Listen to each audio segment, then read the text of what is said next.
Hello everyone, all of you are most welcome in our class for the mathematics. In this session we are going to do a chapter called complex numbers. Now this is basically a new chapter for you. Whatever you have done since class 10th up to from 1 to 10, now it is a new thing for you.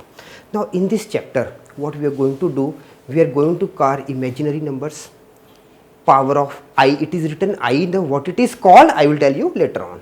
Complex numbers, properties of complex numbers, geometrical representation of a complex number, conjugate of a complex number, modulus of a complex number, reciprocal of a complex number, all are small terms, okay, and then properties of moduli, properties for this 7th part, okay. So this we are going to do in our chapter that is called complex number and basically what complex number is, that I am going to tell you in the introduction part for the imaginary number first.